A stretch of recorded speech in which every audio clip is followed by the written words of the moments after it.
ఈ అన్వేషక అరాచకాలు రోజు రోజుకి ఎక్కువైపోతూనే ఉన్నాయి.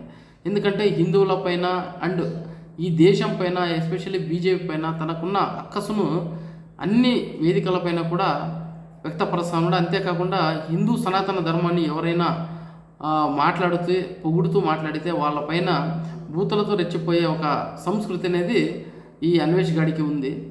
ఎందుకంటే వీడేమన్నా ఇండియాకి వస్తే నిజంగా వీడిని ఎలా కొడతారో అది దేవుడికే తెలుసు. ఎందుకంటే చాలామంది మనోభావాలను ఈ వ్యక్తి అనేవాడు నిజంగా మనోభావాలు దెబ్బతినే విధంగా మాట్లాడడం జరిగింది. అంతేకాకుండా ఇతనిపైన లుకౌట్ నోటీస్ కూడా జారీ అయింది. ఇండియాలో అడుగు పెట్టిన వెంటనే ఇతన్ని అరెస్ట్ చేస్తారు. ఏపీ పోలీసులు అయితేనేమి, ఇండియాకు సంబంధించిన పోలీస్ వ్యవస్థ అయితేనేమి. ఎందుకంటే ఇతను హిందూ దేవుళ్ళ పైన, ఇండియా పైన దేశద్రోహ వ్యాఖ్యలు కూడా మాట్లాడడం జరిగింది. ఎన్ని రోజులు అది ఫారెన్లో ఉంటాడో వచ్చిన తర్వాత వీడి భరతం పట్టడం మాత్రం గ్యారంటీ అని కూడా చెప్పుకోవచ్చు. ఇప్పుడు రీసెంట్గా రామభద్ర స్వామి అనే ఒక వేద పండితుడు అతను వేదాలను పూర్తిగా చదువుకొని దాన్ని అవపోసన పట్టడం అంటారు కదా, నరనరాన ప్రతి ఒక్క వేదం కూడా అతనికి తెలుసు. శ్రీరాముని యొక్క జన్మస్థలం పైన అయోధ్యలో శ్రీరామ జన్మస్థలం గురించి సుప్రీంకోర్టులో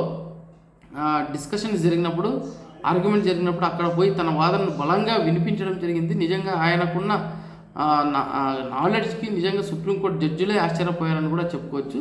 సో అటువంటి వ్యక్తి ఏదో ఒక హిందూ రాష్ట్రం కావాలని ఎప్పుడో చెప్పిన ఒక మాటను పట్టుకొని అతని ఔటితనాన్ని వెక్కరించడం, అసహ్యంగా మాట్లాడడం, గలీజ్గా మాట్లాడడం అనేది ఈ అన్వేష్కు ఈ మధ్య చాలా ఎక్కువైంది.